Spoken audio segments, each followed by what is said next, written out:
Scripture reading is Jeremiah 18, 1 through 6. Jeremiah 18, 1 through 6. The word that came to Jeremiah from the Lord, arise and go down to the potter's house, and there I will let you hear my words. So I went down to the potter's house, and there he was, working at his wheel.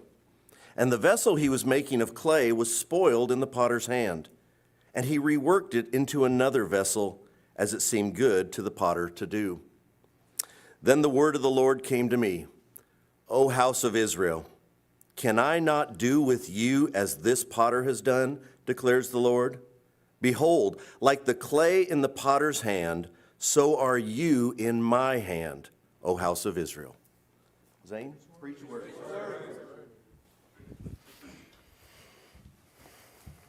It's good to be here this morning.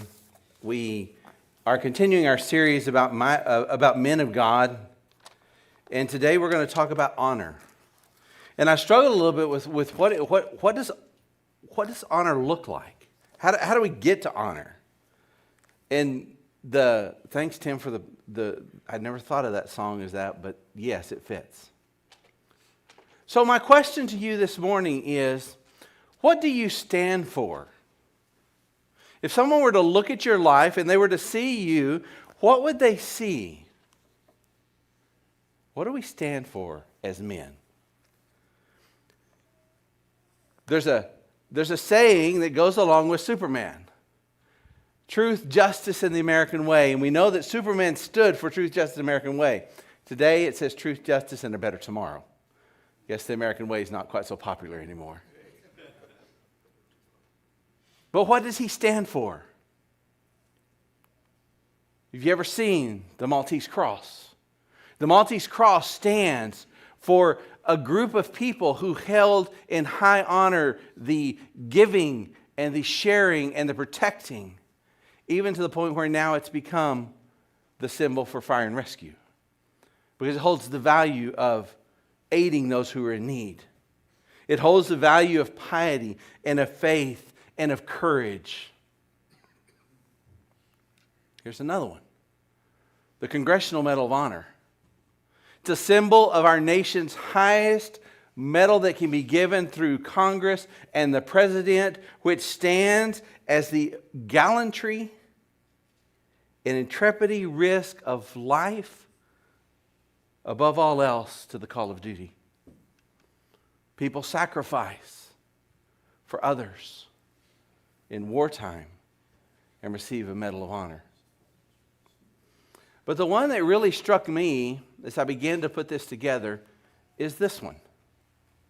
I don't know if you've ever really paid much attention to the katana sword. But the katana sword, or the samurai sword, represents an entire people and a way of life. It doesn't just represent an instrument of war, it represents the peace and the justice and the loyalty and the discipline and courage of a group of people.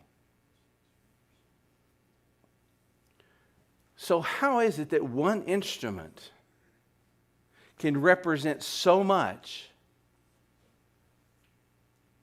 and just be a tool? What I want to share with you this morning is I think we are all instruments in the hands of God, and God uses us all, and God's the one who makes us into the instrument of honor. We do nothing ourselves. And I'm going to start by just giving you a little illustration. You may not be interested in swords, but when I went through the process of how these swords are made, it's fascinating. So they take sand and a little bit of iron ore in stage one of this, and they put it into the kennel. And for 3 days, or almost 4 days, 3 or 4 men will watch this fire and watch it as it glows of over 1,000 degrees Celsius. And they will watch it, and they will add a little more, and they will watch it some more. They will not sleep for almost 4 days as they go through this process of creating this metal that is going to be used in the swords. And when the metal comes out, it's actually about 50,000 or about 50 times more expensive than any iron ore that's made. So they meticulously watch it burn and create the metal that is going to be used in the sword. Now they were asking a master swordsman, how do you know when it's ready? He says, I just look at the fire. And I look at the metal as it's melting red. And we just know. There's no exact way of knowing, but you just know. And so then as that's stage one, and when that gets done, after 3 or 4 days, they pull out the piece of metal, and this piece of metal from this larger chunk, they will divide up smaller pieces, which they're going to use to make the sword. And they will heat this block of iron ore or iron metal. And they will put clay, and they will put ash on top of it, and they'll put paper on it. And as it becomes this block, it becomes now the piece of material that they're going to use to create the sword. And they'll heat it, and they'll bang on it. They'll heat it, and they'll hit it. And they go through a process which is called folding the metal, which they'll make it to a certain degree and fold it over on top of itself and heat it out again. And they heat it and they fold it and they heat it and fold it. And it says it'll take 3 men almost 3 to 6 months to make. And they mold it and they heat it again and they hit it again. And then once it's to the point where they've got the metal to the consistency they want, then they will begin to shape it into the sword.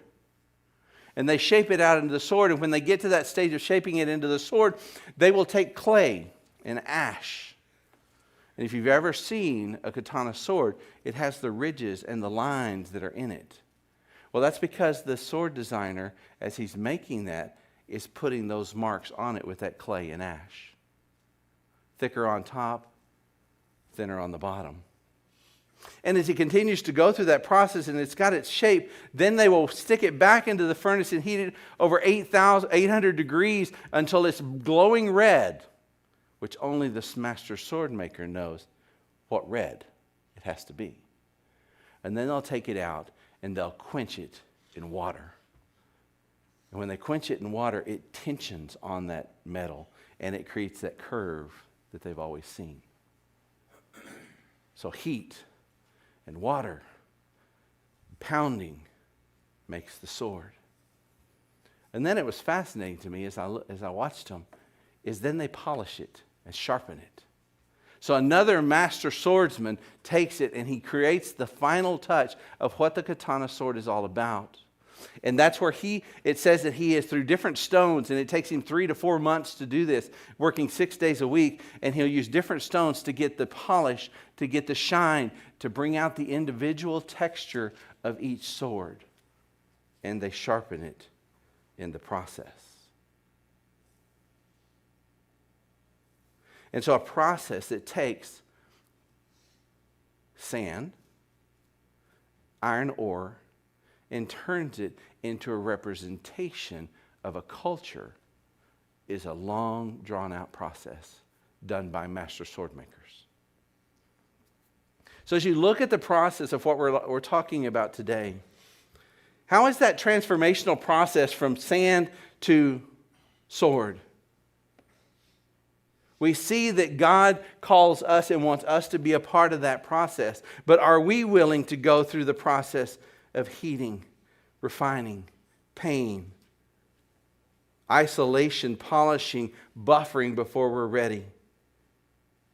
But in that process, that sword then becomes the tool that the samurai uses to win wars, to deal out justice and protection for others.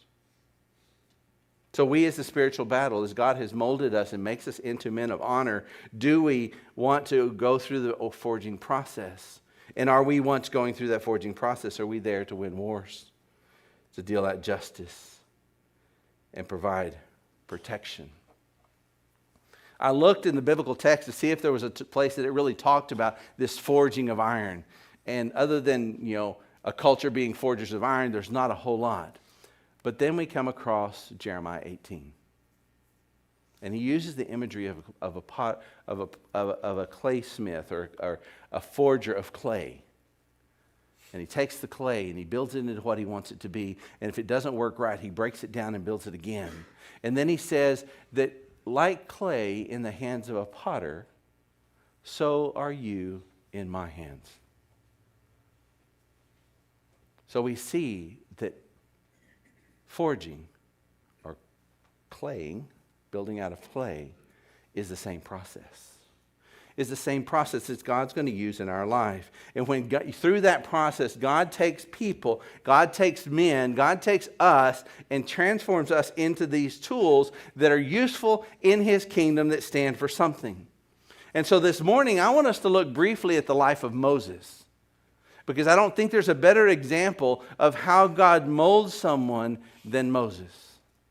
And Moses is such an important character that it says in the process that Moses became the greatest servant in the kingdom, or the servant in God's temple.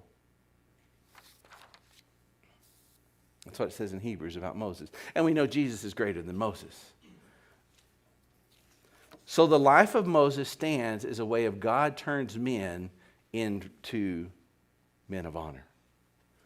The first thing we see in the life of Moses is that God turns men into honorable men if they spend time with Him. If we look at the story of Moses, when he's born into a time in Egypt when it's not a pleasant time to be. The men are working hard, they're enslaved, the women are bearing children, and Pharaoh is coming against them, and he wants to destroy the young men and tells them to throw them in the Nile. Moses' mother keeps Moses aside, hides him for a while, puts him in the basket, and then Pharaoh's daughter pulls him out of the water. Now, we've known the story. And then we know that Moses grows up in the palace. We know that Moses grows up among the richest of the rich, because he's the son of the daughter of the king. But think about Moses. Moses grew up with all the privilege. Moses grew up with all the technology. You know, he had his 19th century BC PlayStation. He had the best transportation. He had the sports coupe of chariots with its 2 horsepower motor. Okay? But he grew up with everything. He had all the vacations. He had all the free time. He had all the education. He had everything that a man could want to be a great man. There was nothing spared to him. But in that process, he was not close to God.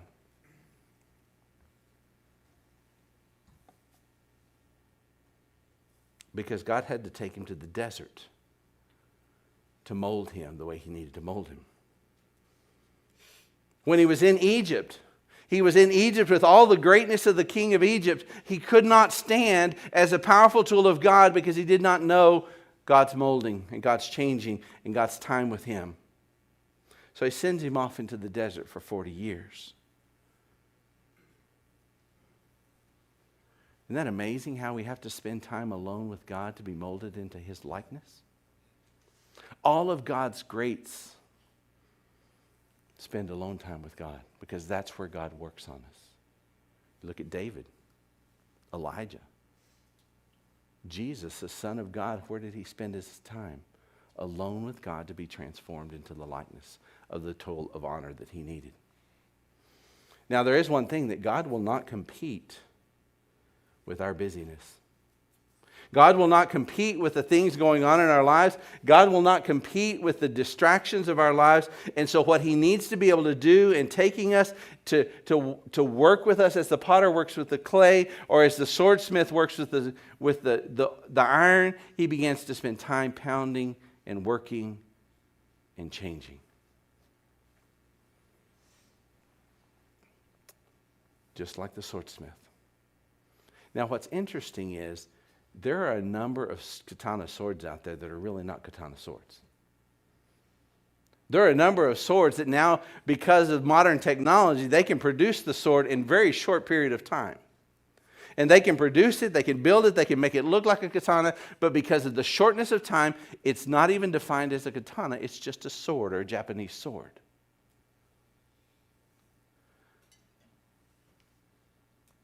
And it's fake.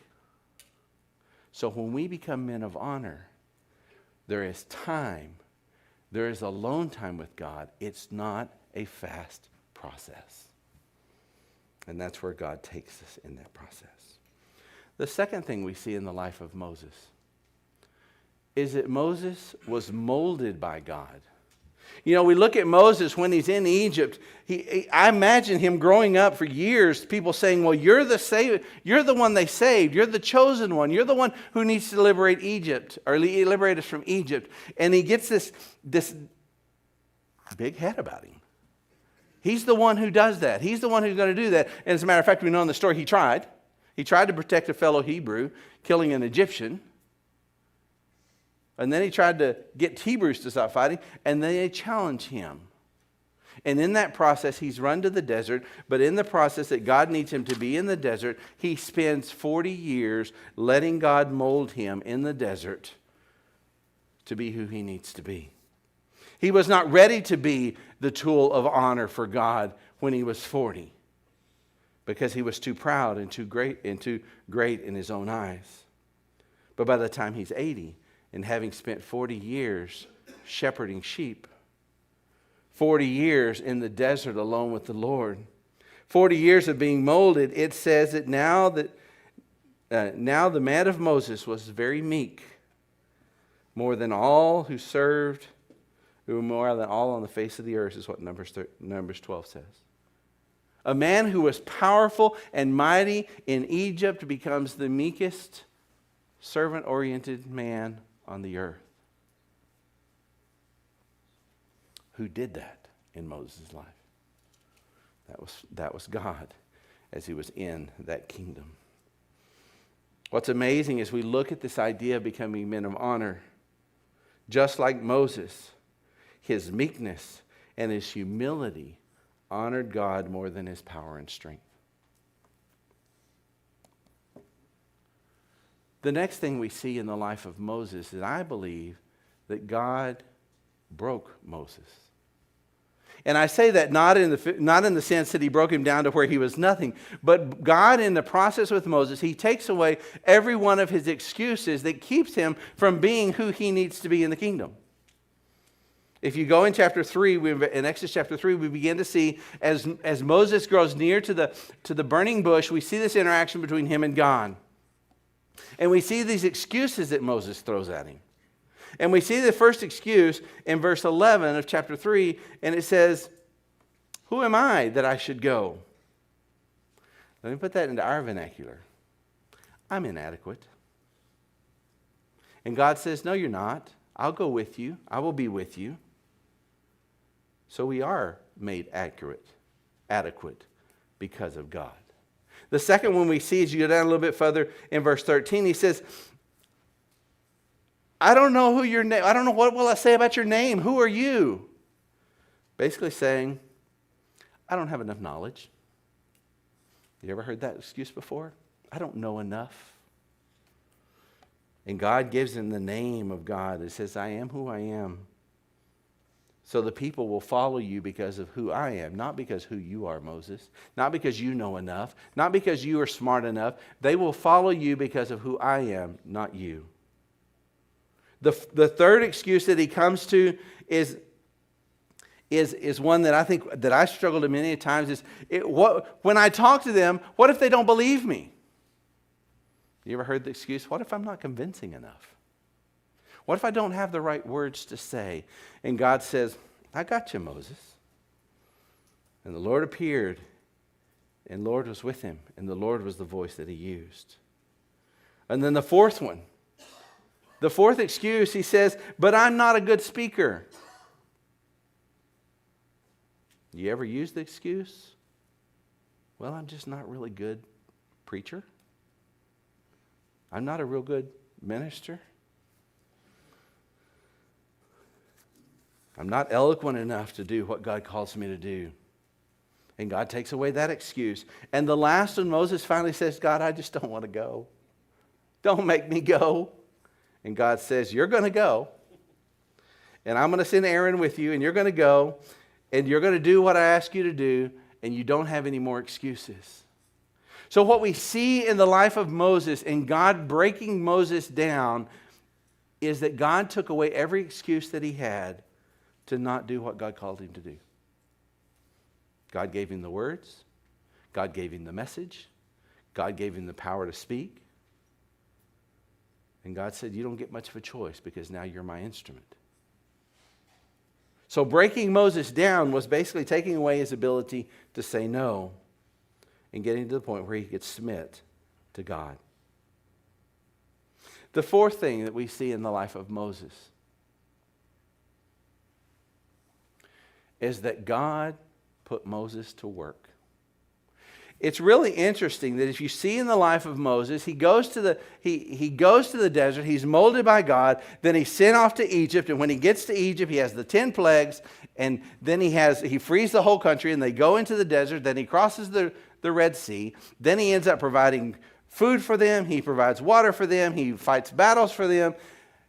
It's amazing that God uses tools, or people in the case of Moses, to do what he needs done. God took Moses to be a mighty man of God, a mighty tool of honor, but he did not just leave him in the desert. He put him to work. And he took him to a place where he could feed the people, he could take care of the people, he could lead the people using Moses as that leader. The katana sword was designed to be an instrument of war.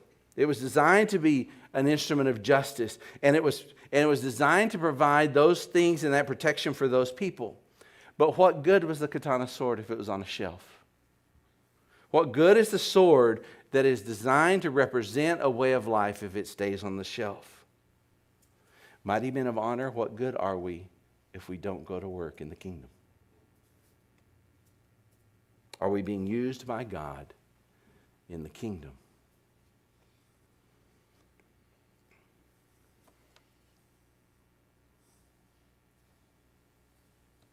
Alone, molded, broken, and useful.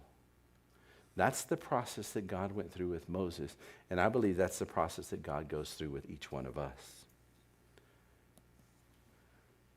But I'll end with this. One of the things in our lives is that we do get molded by God.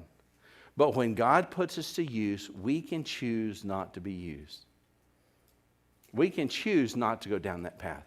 I think God will mold us, and God can break us, and God will spend alone time with us, but he can't force us to be used. So how do we learn to be used by God?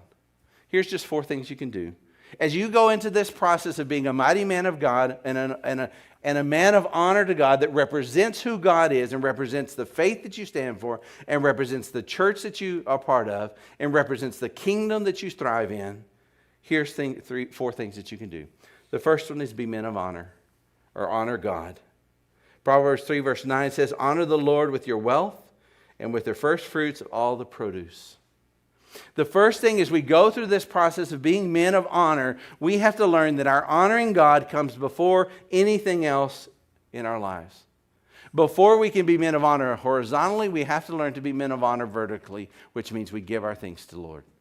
As we strive for being men, we have to learn that in that process, we learn to honor God. And then we honor other things. A man of honor recognizes that everything we have and everything we are and everything that we do comes from God. It learns to prioritize in our lives our time, our talent, our treasures, so that God gets the glory in those, not us. A man of God who honors God does not compartmentalize their life of faith. He integrates it into every aspect of his life. The second thing we see that we can do on a daily basis to be used by God and to honor God is to guard our lives or guard our hearts and our integrity. Proverbs says, whoever walks in integrity walks securely, but whoever takes crooked paths will be found out. Honor and integrity go hand in hand. As we walk in one, we walk in the other. We as men of honor have to learn that our integrity is really the thing that we have that is of value to us. God is a value, but that integrity and the way you live is the way God truly is honored. He's not honored by the things we do as much as he's honored by who we are.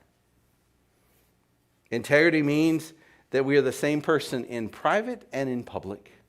We are the same person in Lubbock as we are traveling. We are the same person in the Bible Institute as we are in the congregations. We are the same person in our homes, in our churches, in every part of our lives. Honor is not what people see. It's what God knows about you. You can portray something and it come across that way, but you can live a life that's not. So honor is God knowing who you are. Our world celebrates success. God celebrates honor and integrity. The third one, lead with love. Passage of Ephesians chapter 5, verse 24 says, husbands, love your wives just as Christ loved the church and gave himself up for her. Men of honor. Honor means treating others with respect and compassion, especially in the home. Not just at church, not just with those who think we should be that way, but especially to those dearest to us. A man of honor serves his family, protects their hearts, and leads them towards Christ. What good is it for a man to save the world and lose his family? Children learn to honor by watching it modeled in their fathers. People learn to honor by watching men and husbands love their wives.